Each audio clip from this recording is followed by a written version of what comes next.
포항 지진 때 무너졌던 필로티 기둥의 파괴 형상입니다. 이 건물은 구조적으로 필로티 건물이 아닙니다. 이 건물은 구조적으로 필로티 건물이고요. 건축 구조를 사랑하는 건축구조기술사 투구입니다.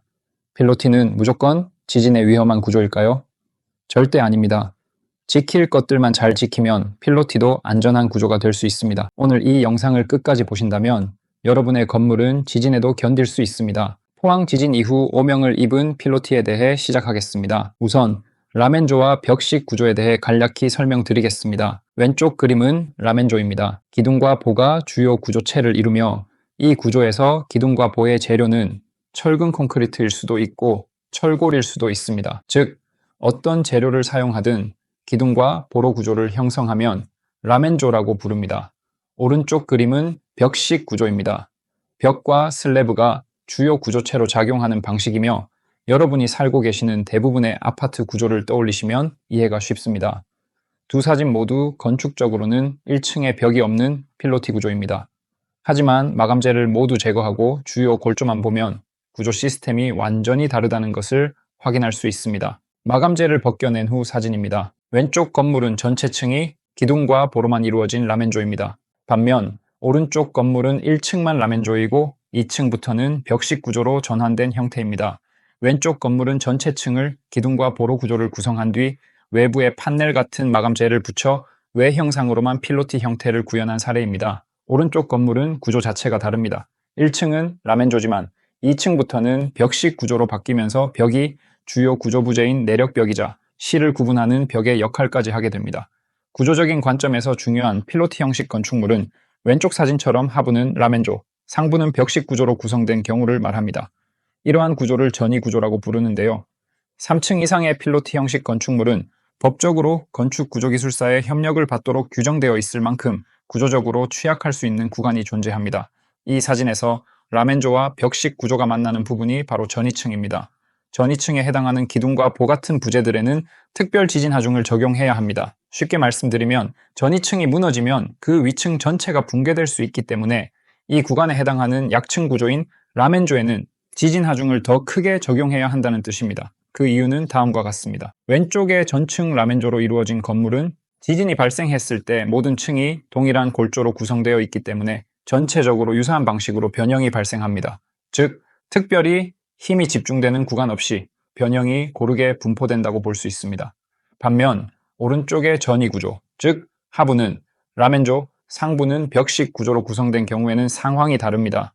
하부 라멘조 구간에서는 큰 변형이 발생하는 반면 상부 벽식 구조는 강성이 크기 때문에 거의 변형하지 않습니다. 이로 인해 두 구조 시스템이 만나는 전이층 부근에서 변형의 차이가 급격히 발생하게 됩니다. 그리고 이렇게 변형이 급격하게 변화하는 구간은 곧 힘이 집중되는 구조적으로 위험한 구간이라는 의미이기도 합니다. 따라서 전이층이 포함된 약층에 대한 구조 설계를 얼마나 정밀하게 하느냐가 필로티 구조의 안전성을 결정짓는 핵심 요소가 됩니다. 아니, 그럼 도대체 이렇게 구조적으로 불리한 전이 구조를 왜 사용하는 걸까요? 가장 큰 이유는 비용입니다. 보와 기둥이 필요한 라멘조 구조는 거푸집을 설치하고 철근을 배근하는 과정에서 인건비와 공정이 더 많이 소요됩니다. 반면 벽식 구조는 벽 자체가 구조체이면서 실을 구분하는 역할도 하기 때문에 마감과 구조를 한 번에 처리할 수 있어 시공이 훨씬 간단하고 경제적입니다. 게다가 건물주의 입장에서 보면 하부층을 임대용으로 활용하려면 벽이 적은 라멘조 구조가 훨씬 유리합니다. 내부 공간을 자유롭게 구획할 수 있으니까요. 그래서 상부는 주인 세대가 거주하고 하부는 임대용으로 구성하는 형태가 자주 등장합니다. 지금 보시는 도면은 제가 실제로 설계한 건물입니다. 1층은 라멘조로 기둥 몇 개만 배치되어 있어 공간 구성이 자유롭고 식당이나 사무실로 임대하기에 적합합니다. 반면 2층은 벽식 구조로 내부에 고정된 벽이 많아 실 배치가 고정적입니다. 이런 구조는 가정집처럼 실 용도가 자주 바뀌지 않는 경우에 적합하고 시공비도 절감할 수 있기 때문에 선택하게 되는 것입니다. 두 번째 이유는 층고 확보에 유리하다는 점입니다. 요즘은 노출 천장을 적용하는 경우도 많지만 여전히 천장을 마감재로 가리는 경우가 더 많습니다. 라멘조는 보가 돌출되기 때문에 지금 보시는 것처럼 분홍색 선이 천장 마감선이라면 그 상부 공간은 천장 속에 묻히게 되어 버리는 공간이 됩니다. 결국 벽식 구조에 비해 더 많은 층고를 확보해야 같은 실내 높이가 나오는 구조인 거죠. 반면 벽식 구조는 보가 없기 때문에 슬래브 거의 바로 아래에 마감재를 붙일 수 있어 천장 마감이 간단하고 공간 낭비도 없습니다. 실제로 벽식 구조는 라멘조보다 건물 전체 높이를 1m 가까이 낮게 지어도 실내 층고는 비슷하게 유지할 수 있기 때문에 가정용 건물에 매우 유리한 선택이 됩니다. 결국 시공비 절감 그리고 층고 확보의 용이성 이 두 가지가 전이 구조가 널리 선택되는 가장 큰 이유라고 볼 수 있습니다. 벽식 구조의 가장 큰 단점 한 가지를 말씀드리겠습니다. 벽식 구조는 벽과 슬래브가 주요 구조 부재라고 앞서 설명드렸습니다. 그렇다면 이런 주요 구조 부재를 마음대로 철거하거나 변경할 수 있을까요? 당연히 거의 불가능에 가깝습니다.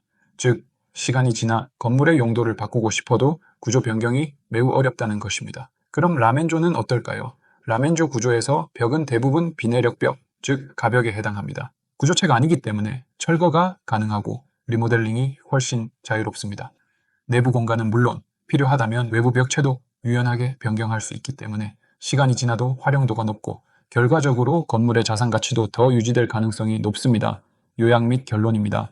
1층이 오픈되어 주차장처럼 사용된다고 해서 모두 구조적으로 필로티 구조라고 단정할 수는 없습니다. 마감재를 제거하고 주요 골조를 확인해야 정확한 구조를 판단할 수 있습니다. 다음으로 경제적으로 여유가 있다면 라멘조를 추천드립니다. 건물을 사용하다 보면 용도 변경이나 리모델링이 필요해지는 시점이 반드시 오게 됩니다. 그럴 때는 벽식 구조보다 공간 구성의 자유도가 높은 라멘조가 훨씬 유리합니다. 포항 지진 이후 필로티 구조에 대해 막연한 불안감을 갖는 분들도 많지만 현행 구조 기준은 충분히 타당하고 과학적으로 구성되어 있습니다. 기준만 제대로 지킨다면 전이 구조도 안전한 구조 시스템이 될 수 있습니다. 오늘부터 지진에 취약한 구조 형식들에 대해 설명드리고 있는데요. 이런 구조들은 반대로 태풍에는 상대적으로 안전한 경우도 많습니다. 물론 초고층 건물의 경우에는 풍하중이 지배적인 설계 요소가 되기도 합니다. 그리고 마지막으로 가장 중요한 점을 다시 한번 강조드리겠습니다. 구조는 반드시 구조기술사에게 의뢰하십시오. 안전한 건물은 올바른 구조 설계에서 시작됩니다. 다음 편 예고입니다. 전이 구조를 안전하게 만들기 위해 수많은 구조 기준 중 어떤 기준을 특히 지켜야 하는지 자세히 말씀드리겠습니다. 오늘 영상이 도움이 되셨다면 좋아요와 구독 부탁드립니다. 지금까지 건축구조를 사랑하는 건축구조기술사 투구였습니다. 다음 영상에서 뵙겠습니다.